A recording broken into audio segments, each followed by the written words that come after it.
Ladies and gentlemen, this is Coda Jacobs, the crusader and visionary behind a brighter future in wrestling. If you're an honorable and noble public servant like myself, you are listening to the Game Changer Podcast.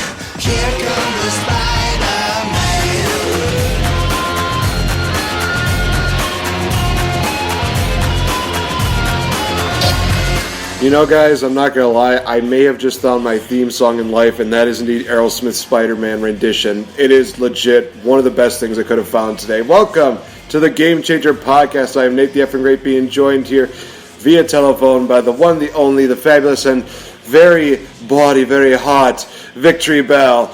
How you doing? I'm good. I'm just enjoying the almost 100-degree heat down in Indiana. And, yeah, it's not ever a dry heat here. It's humid, sweaty, but it's fun time. But now I'm done home, and it's still really hot. Well, if we were talking dry heat, we'd be talking about Phoenix, but let's face it, I don't think anybody wants to go down there. I'm definitely one of those people that will vocalize I'm not going to Phoenix anytime soon. It's probably like the last place on my list of, hey, these are all the states I'm going to visit. It's definitely within the top, like below 50 or something like that. I don't know. Maybe 51. Below maybe even 51, but there's only 50 states. I said what I said, and I have no regrets about it. I'm sorry, but so basically, you guys probably guessed it by the theme song that was played at the beginning of the show. Yes, we're talking about the one, the only, and it's in honor of the movie that just came out, Far From Home. That being the Spider-Man, also known as Spider-Man, Peter Parker himself, and it is legit going to be one of those episodes that is just pure ecstasy for me because I love Spider-Man. He is my all-time favorites. There's no one that replaces him. Just love everything goes about it. And we're going to be talking a little more in depth about the movies that have definitely been brought out over the past decade, maybe almost 2 decades. Jeez Louise, how long has it been since the first Spider-Man iteration? Because I know that there was actually a Spider-Man movie in the 1970s, if I'm not mistaken. And I will tell you guys this, that if you thought that certain movies were bad, you definitely want to see the cheesy kind of deals with the 70s Spider-Man movie. But you know something? It probably has a good story, so it probably has some redeeming qualities to it. The effects may not be the best, but again, maybe it's all in the acting. So we are going to be talking, of course, about the actors that portrayed Peter Parker himself, Spider-Man. We got to start off strong, and who else to start off better than with Tobey Maguire? This guy was the first one who basically started, quite possibly, the MCU before it became an actual thing, before it became forced down our throats that it is going to be called the Marvel Cinematic Universe. Tobey Maguire's portrayal of Peter Parker, as well as Spider-Man, is one of the bar setters that a lot of people have said that, when we started off, when we wanted to see who Spider-Man was, Tobey Maguire is kind of the person we wanted to be like the bar setter. Anybody who goes above that, that's great. Anybody who goes below that, well, they're probably not going to have an interesting career. And trust me, we'll definitely be talking about that with one of the actors on this list, so it's going to be interesting. So, how would I say Tobey Maguire's performance was? Well, to be quite honest, it was fantastic. He definitely played the nerdy kind of, Peter Parker that a lot of people would know. Then when he got the, bite of the spider, he became a different person. He started gaining more confidence. He started donning the suit. He definitely really kind of embraced what I think a lot of people remember from the Peter Parker Spider-Man in the comics was. Now, some people might say that maybe he was too geeky, maybe he was just maybe too much, but there's a lot of points where I think, no, he actually did pretty good. And to be honest, they didn't really focus so much on the high school scene, which was fine by me because honestly, I don't think a lot of people were going to believe that he was in high school, to be honest. So they went from I want to say at least not even the first third of the movie was in that high school deal.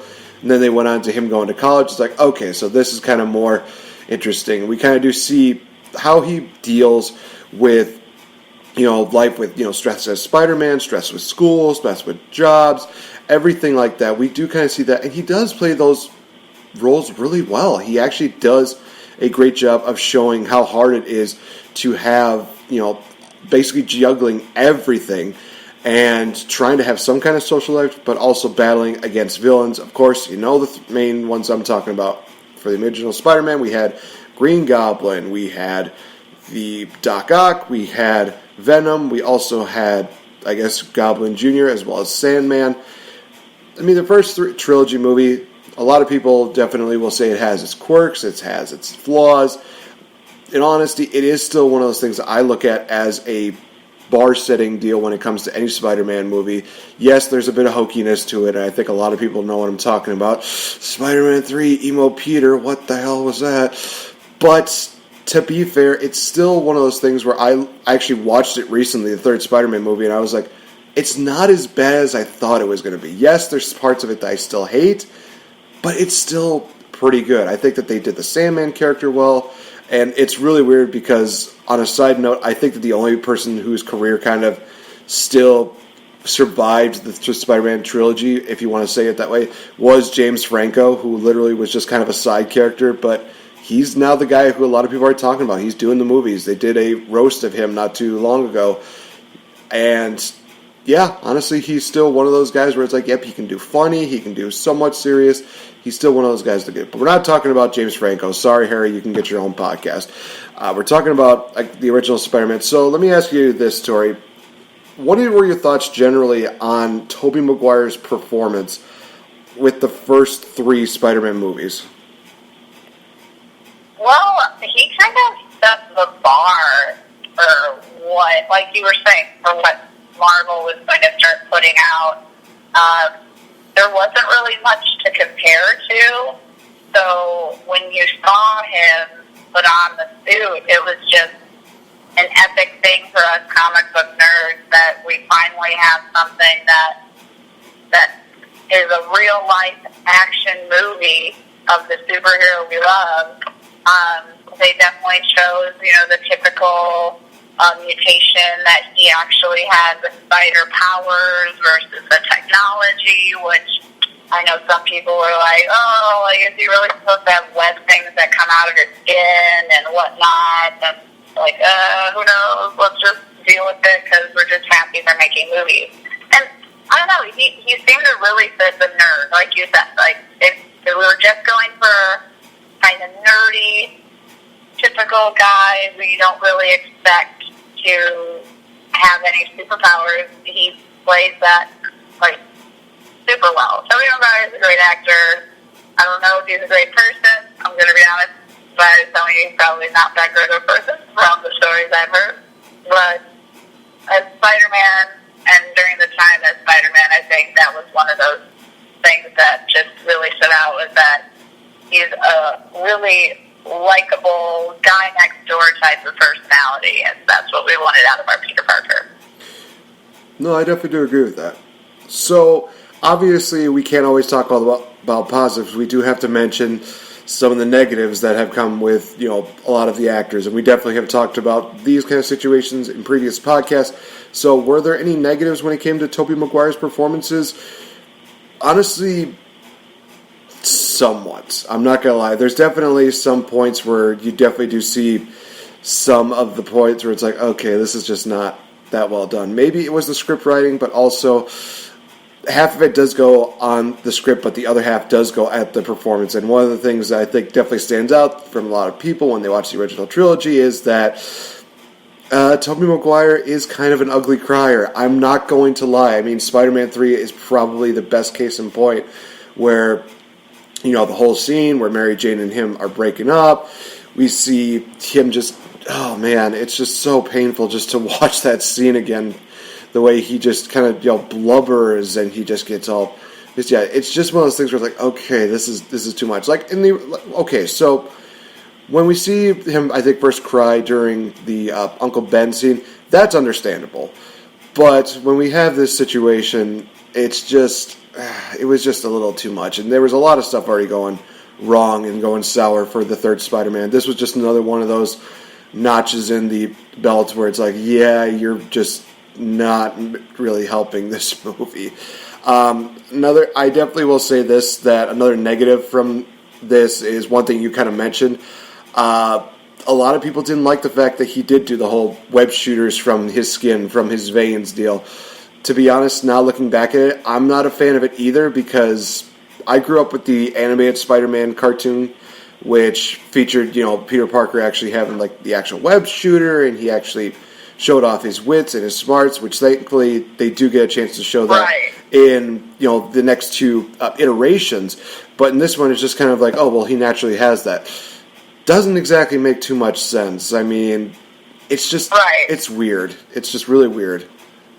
And like you were saying, it almost takes away from how smart Peter is. Like, that's how smart he is that he's able to make this technology that he personally uses almost as a sense of like Tony Stark. That's why the new iteration of Spider-Man, Tom Holland's version, is so cool for us now, is that it's almost like, whoa, like I can see some Tony Stark in this kid, and maybe Tony Stark sees some of himself in this kid too. Wow. And it's like, oh, cool. But like you said, Tobey Maguire's version, you're told he's smart. He wears glasses because he's a nerd. But that's all. They didn't really give us much else to go off of. No, I definitely do agree with that. It's really weird because now looking back at it, it does seem like, there's points where they show like, oh no, he is a smart person, but they never really capitalize on that. They just make this assumption that, oh, he knows this. And it's like, well, we never really see why he does know this. I mean, does he just know this off of high school stuff? Does he know this like from some college stuff? Never really capitalize on, the fact that he could be a lot smarter than what they're giving him. But I guess it's neither here nor there. So, final thoughts when it comes to Tobey Maguire. He's still a great bar setter. He does have his flaws, but he's still one of the first iterations of Spider-Man that people have grown to love, that some people are still kind of bitter about, but they also cannot deny that he did set the bar when it came to what Spider-Man needed to be. Yeah, I couldn't say it better myself. All right, so we go from Tobey Maguire to probably everybody's favorite iteration of Spider-Man, that being Andrew Garfield. Oh, boy, howdy, do I have a lot to say about this. So, okay, starting with the positives. I mean, he looks like he could be an older Peter Parker. He's good at making random noises. He's good at being okay, I'm done with positives. Oh, dear Lord. Okay. So, what are the things that I hate about this iteration of Spider-Man? Is there a deal of the above option? Because I'm sorry, you guys. I know there's a lot of people that are saying, no, Andrew Garfield, he's good. He definitely, embraces what Peter Parker is. It's like, no, he doesn't. You look at, like, even the first movie, Peter Parker, who's supposed to be, this geeky kid, and he's supposed to be the one that, gets picked on. He looks like he's the guy that would be joining in on these bullying sessions more than, basically standing up for somebody. Has that look about him where it just doesn't seem like he fits the mold of what Peter Parker should have been. And I'm sure people are going to say, well, it's probably a different universe. I don't care. It's still one of those reboots that just feels like it fell flat on his face, even when they got to the sequel, which, oh my lord, that's going to be a very interesting thing to talk about. So, a lot of other things I didn't like about Andrew Garfield's performance was how he kind of portrayed Spider-Man. Because one thing that a reviewer actually kind of pointed out was that the way that Andrew Garfield's Spider-Man came to be was that it didn't seem like he did it because of the whole, Uncle Ben, deal of, how great power comes great responsibility. He mainly was doing that for revenge, and he was disguising himself to basically cover his crimes, which a lot of people are saying, well, that's just going to give J. Jonah Jameson a lot of fuel. Yeah, you think? I just have such a hard time getting behind this iteration of Spider-Man. And to be honest, you guys, the first suit of Spider-Man is ugly AF. Fight me on it, I dare you. I really am okay with the fact that, they still have him, he's doing the whole web shooter deal. Hey, that's fine. They at least show that he's a little bit smart, but, then we get to the second movie, and it literally feels like he's literally the dumbest person on the planet. Hey, he finds out about what happened with his parents. He finds out, how he got these powers. Apparently, his father is the one who created these spiders, which made no sense whatsoever, which does not tie into anything at all. And then he finds all this stuff out, and he decides, you know what? I'm just going to run away with my girlfriend, Gwen Stacy, who I promised her father that I would not see again before he died. And we're going to just live in London, live happily ever after, and blah, blah, blah. Okay. So much hatred for this iteration. I'm trying so hard to contain myself. Dude. I don't even want to talk about them. I'm trying not even to talk about the villains because, the lizard, I kind of understand where he was coming from. He wants to basically, sort of take over the city and turn everybody into lizards, maybe to match him. I don't know. Maybe it's weirder than I thought it was. Electro just is a mess. I know they tried something with Jamie Foxx, but it didn't work out too much. The whole thing with Harry was weird because at first they were just like, oh, well, we don't know each other. And then it's like, oh, yeah, we're best friends. We've known each other for a long time. It's like, what? You don't just switch on whether you're friends or not. You either are or you aren't. You can't just say, oh, hey, we're kind of ignoring each other, but we're truly best friends. It's like, no, it's stupid. And like I said, the only saving grace from that series was Gwen Stacy, was Emma Stone, in my opinion, who they kill off in the second movie, which I get it. It's part of the lore, it's part of the whole fictional deal with Spider-Man, but at the same time, it's still one of those things that a lot of people are very bitter about, because you don't kind of kill the love interest. And I get it, they were trying to set up for Spider-Man 3 where they would finally get the chance to see Mary Jane, or rebooted Mary Jane. But in all honesty, it's really weird to say that the one we have right now is the better of the two. It's just absolutely frustrating to see these kind of deals. And don't even get me started on his stupid attempt at a Brooklyn accent, because my God, can we just not and say we never did this ever? I'm sorry, I get it. Andrew Garfield, he's a good-looking guy. He's done better movies, no doubt about it. I think he did the social networking movie. I think he did the Facebook movie, if I'm not mistaken. We also talked to him. Yeah, he might have been a part of that. Yeah, he also did Hacksaw Ridge. He's done better stuff. He's better at those things. But when it comes to Spider-Man, this was one of those things where it was a pitfall for him. So I've said my piece. Nothing really positive to say about this. So, Tori, do you have anything that you'd like to say about this Andrew Garfield iteration, good or bad? Yeah, I didn't hate it as much as you did. I thought it was an interesting way to reboot Spider-Man, because the Tobey Maguire Spider-Man ended so roughly, and people were like, oh, wow, that's how they stopped making Spider-Man? They're done with Spider-Man? And then all of a sudden, Marvel just kicked up everything. Like, they're like, we're going to introduce everyone who's anything, and we're going to be making this empire. And Sony freaked out, and Sony's like, oh my God, if we got to keep up, let's kick up our Spider-Man a notch and stuff like that. So I think they went about it the right way of like, okay, Tobey Maguire was very nerdy, reserved Spider-Man. I'm trying to think of which. It reminds me of more of the Spider-Man, like the 90s cartoon. Like, he wasn't that, like, witty, clever, and, like, a little sassy.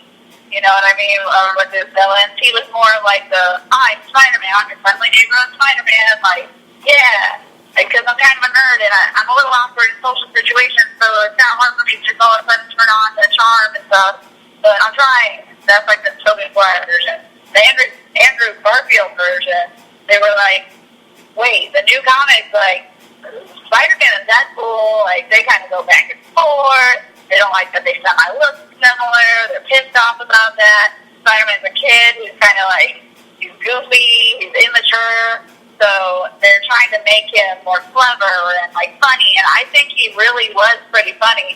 But I do agree, he was a little too cool for a Peter Parker. Like him himself, Andrew Garfield was too cool. And I know that sounds weird, but it was just like everything he said. Like I remember like the guy like stealing a car or something, and he like led them to the car. And he's like, "Oh, God, am I going to get out of this?" Oh, no, sorry, like, I gotta go. And so you're like, "Oh, this is hilarious." Like, it was much more funny than any of the Tobey Maguire movies. It really went off of what Marvel was trying to do what Disney was trying to do with Marvel, even though they didn't totally own Marvel yet, but they were in the cahoots of owning it. So I thought they were trying to do the right thing, and then the second movie just was really bad. It was really bad. It didn't make Peter Parker, like, it didn't make you really want to like the Peter Parker as much as you should. Peter Parker's a good kid. And like you said, like, he was breaking promises and doing things that, like, we know he has the story arcs where he loses his character a little bit and he has to find it. And that's like, well, the Tobey Maguire did that too, like losing his powers because he wasn't, sure of himself, and he was doing the wrong things in life, so he has to give back to being the straight and narrow. But, like, this went a little above and beyond. And then, of course, having Gwen die because she was involved with Peter is a huge story arc in the comics that they just tried to rush through. They really did try to just introduce us to a whole nother, like, reiteration of Spider-Man, and I just think it wasn't everyone's favorite iteration. So I don't know if they did it that bad. I would just say that it wasn't the one that people would like the best because they already did that with Tobey Maguire. And then they were like, okay, where do we go from here? Let's just go to this iteration. It did really well, but it's not the Peter Parker everybody really, really likes. So... No, I get what you're saying, and I definitely do agree with a lot of what you said. I think that it does kind of boil down to, I think, how people, how they see Peter Parker. And obviously, Andrew Garfield, they did a different one. There's a lot of people that said, no, it's a fresh look at Peter Parker. No, it's a, universal thing. It's a different universe, so therefore we got different deals, blah, blah, blah. So many complicated things. But we're used to just having just a straightforward story without all of these complicated, subplots or subtext or anything like that put into it. For me, it just got really complicated really fast. First one was just, it was out there. I understand, it's different. They're trying something new. But of course, then we go into the second one, and it's just literally a garbled mess. It's mainly a love story where these two apparently break up like so many different times and then get back together again. And then, they're back together again before she dies. Yeah, no. If you wanted this to work, you should have built the relationship in the first movie, had it continue into this, and then have the big climb, have the big deal. Just to do it like that. Just, it's frustrating, but... Yeah. Well, and when you know that MJ is his match, you already know that Gwen Stacy, there has to be a way for Gwen to not be a part of the picture anymore. So something's going to happen, and in the comic books, they kill her. And in Tobey Maguire's version, she was just kind of like a side point for a little while. But in this one, they're like, nope, they have a real thing, and she needs to die so that he can get someone else. But it's a little rough because you're like, well, if he doesn't even have someone else even in the picture yet, where's MJ? Oh, we haven't even got a new sister yet? Like we didn't get to see her in high school? That's kind of weird. So I didn't like that. But just as a side note, and I don't know exactly how long it took them to talk about this, but they were going to have Andrew Garfield be a part of the Marvel Cinematic Universe, but he chose not to. So the fact that Tom Holland even has this opportunity is because Andrew Garfield was like, I don't want to continue being Spider-Man, or he got fired. One of those. I think that's something definitely worth mentioning, or I can't really look it up right now while I'm in the car, but he blew it somehow. He either got fired or he just literally said he has no interest in continuing being Spider-Man, so they had to blow it up and give it to Tom Holland. And, I mean, we'll talk about Tom Holland next, but I think that's very interesting, and that's one of the, top list of actors kind of maybe missing a pretty big opportunity. Not saying that Andrew Garfield's not still around. Obviously, we know him. Like you said, Hacksaw Ridge was amazing. He got to be in an Oscar-nominated movie and an Oscar-nominated role, so maybe he was more going for that versus, a pop culture role. But that's one of those top things that they're like, Andrew Garfield, missed this opportunity to be Spider-Man for 8 movies. That's crazy. No, definitely. I definitely do agree with you there. But you did mention Tom Holland. Yep, we're going to be talking about the final iteration, which is the current one that we're in right now. Tom Holland, the kid who literally did not even get his own movie to be introduced. He literally just kind of appeared on during a Captain America movie, which is kind of funny, but at the same time, it's one of those things where it's like, well, we thought we would get a little something more out of it. And honestly, for me, just seeing the fact that they brought Spider-Man into the universe is like, okay, this is awesome. This is great. Let's see what they do. And already, they did not disappoint. And one of the reasons, of course, why they wanted Tom Holland to do it, because they definitely wanted somebody who's going to be younger, somebody who they could play kind of to the strengths of, hey, he's kind of a high schooler, he's kind of a little fidgety, he's kind of that kid that a lot of people might either relate to or may also just kind of look at and believe the fact that he definitely is somebody who could portray a maybe 16, 17-year-old kid. And for Tom Holland, he definitely takes care of himself enough to look that age. So props to you, Tom, for that. Then we got introduced to him to the Spider-Man-Homecoming movie, in which, honestly, they basically said, hey, you know who Spider-Man is.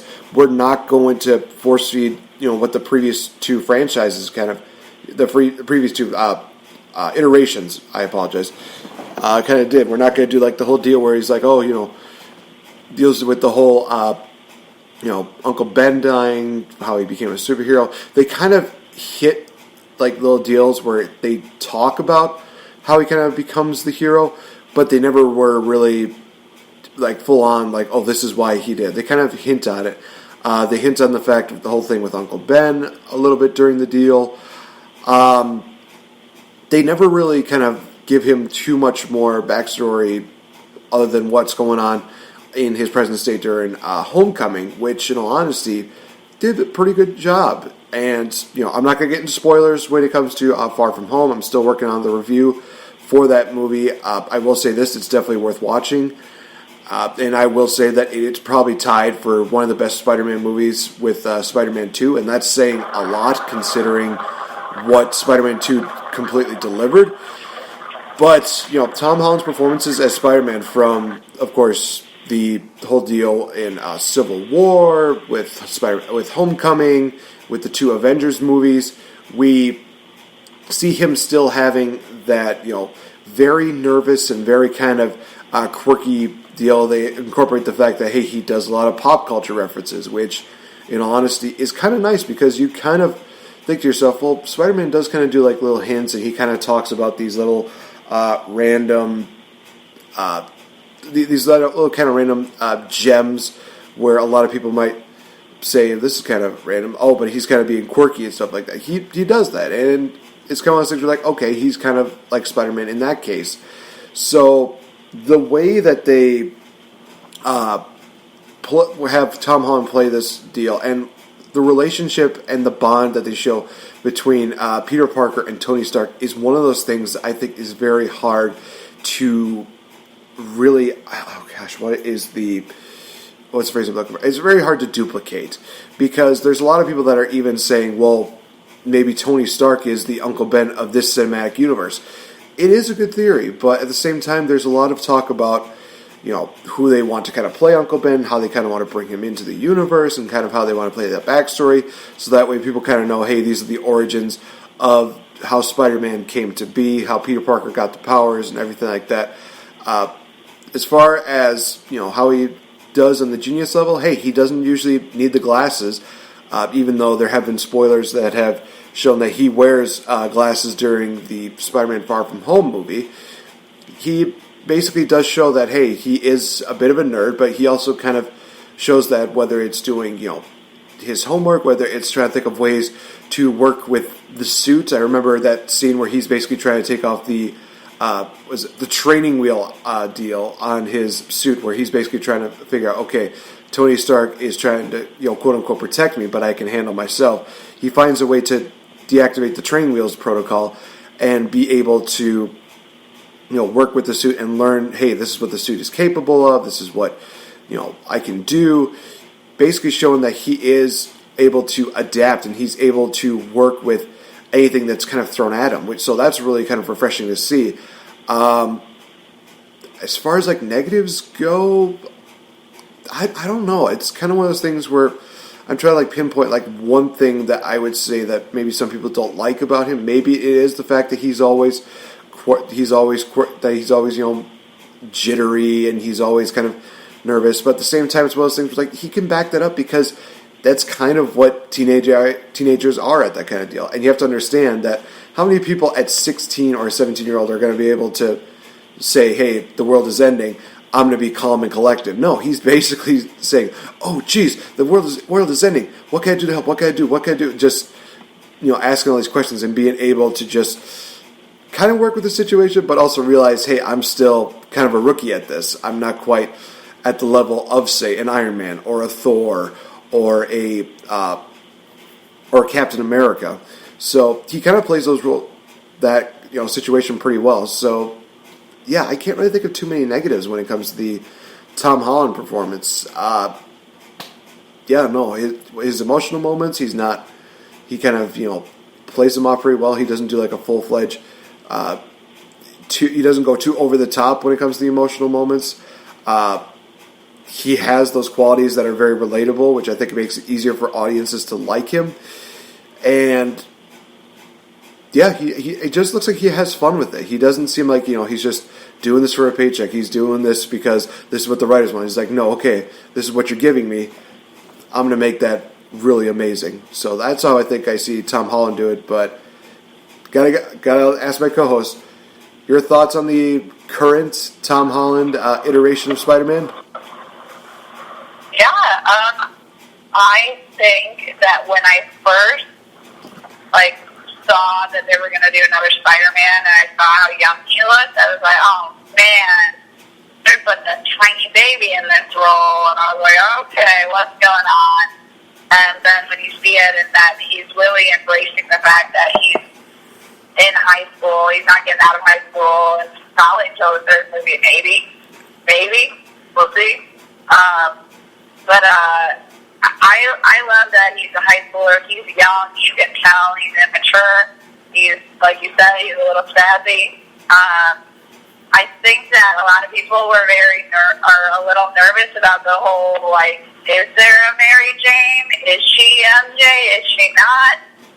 Who is this girl? But I hear that in Far From Home, they really depict that a little better. And, it's kind of fun that way. And you're like, oh, okay, so this is a new type of love story for Spider-Man, too. It's not the Mary Jane Watson that we all know. I think it's just interesting. It's a good pull to do a younger version of him because we know Peter Parker can be a high schooler, but he also can be in a full-fledged job as a photographer, the Daily Bugle? Yep, that's correct. Yeah, the Daily Bugle. So it's cool to start out in a different way for the Spider-Man universe. I think that was a great way to do it. I do agree with the people who say that maybe there is no Uncle Ben in this. Maybe Uncle Ben didn't give him his mantra, and Tony Stark did fill that role. So far he has. I haven't seen Far From Home. I would like to see if Tony Stark's death, if Tony said something to him at the end that he felt was very, inspirational. Because I think that would be one of my complaints is I like with great power comes great responsibility. That to me is a huge deal, and I want it. And I think it was on a suitcase or something, right? I want to say that it was, but I think that the way that they are presenting Peter Parker, I think it's one of those things that he might eventually just say, he might figure it out for himself because he's learning that he has this power and he has to take responsibility for everything that he's done. I think that they even hit it home in the very first Spider-Man movie that they did with they have that scene where the boat gets sliced in half and Peter's trying to do everything he can, but Tony Stark, he comes in, he saves the day, and they have that confrontation with each other where basically Tony is thinking that, hey, you have to take responsibility for everything that you do. You have to be that hero that everybody did, and obviously you're not that hero that I thought you were going to be. That's where he has that great line of, if you think that you need the suit to become a hero, that you don't deserve to wear it. It's just one of those things where he definitely does try to be that role model figure for Peter in his own way, and we're kind of learning along the way that hey, he's got a lot of power. He's going to have to take responsibility for everything that he does, and he's slowly learning that. Who knows? Maybe in the next iteration they might hint at that a little bit, but it's kind of one of those things where it's kind of like a very small subtext in there that people kind of have to figure out for themselves. I know you have to figure something out during a movie. What a shock! But I don't. Well, I'm just saying, that line, yeah, it's just it's so strong in the Spider-Man world that not having him have a mantra of with great power comes great responsibility, that would be a negative of the new Spider-Man to me, because that's the mantra. So I feel like even if you don't know Spider-Man, if someone says that, they're like, oh shoot, that is fun. Like movie quotes, with great power comes great responsibility. Yep, good job.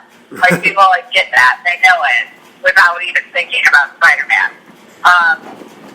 But what was I going to say about one of the most pivotal moments I think in the Marvel universe is when in Spider-Man-Homecoming, where he's calling for help and no one's helping him, and he has this moment of weakness that he's alone in this, and that hey, you gotta believe in yourself or you can't do it. Just like how Tony took the suit from him, and that was one of the best moments I feel like in the Marvel universe. You get to see true struggle from one of the heroes, and how much he was just I can't do it. Help! Someone help me!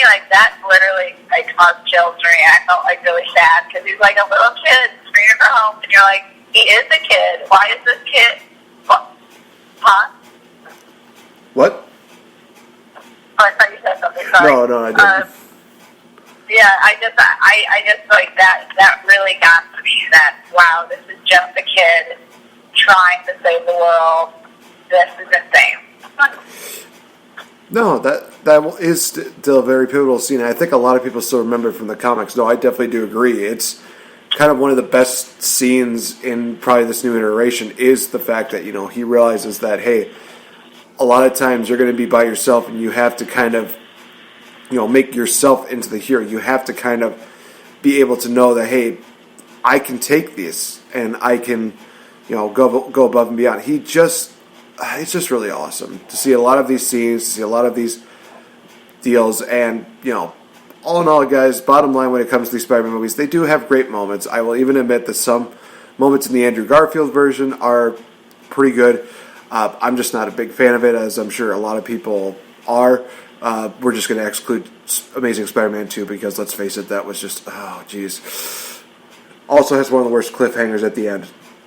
No joke. But it's, like I said, Spider-Man is still just a pop culture phenomenon. I think a lot of people will associate Marvel always with Spider-Man. It's always the first thing you think. It's what's the first thing you think about when it comes to Marvel Comics? Oh, Spider-Man, Iron Man, Thor, all these things. that they could definitely. I think there's still some people that forget that some of these characters are still part of the Marvel universe until they see the Marvel logo. It's like, oh yeah, this guy's part of it, or this person's part of it. But when they see Spider-Man, it's just like, ooh, Marvel's best. So it's really cool that we got the chance to sit down, talk about this, talk about the ups, the downs of these movies. I will say this, a little kind of a cheap plug. I do believe we have the episode of Beatty Club that myself and Max Beatty did, where we actually sat down. We talked about all 3 iterations of the Spider-Man movies, and we kind of decided amongst them which one was the better one. So if you can find it, I'm going to see if I can find it in the links and put in the link in the description here for you guys to check it out. It's a fun little episode that you might enjoy. It's kind of like our version of Old versus New that Channel Awesome does. It's a fun deal. But with that being said, we're going to wrap up this edition of the Game Changer episode. Hopefully you guys enjoyed your 4th of July weekend as much as we did, because, well, let's face it, 4th of July weekend, Independence Day, hoorah, America. Always fun to do that. So, for Victory Bell, I've been NateFNGreat. You can always find us on Twitter, on Facebook.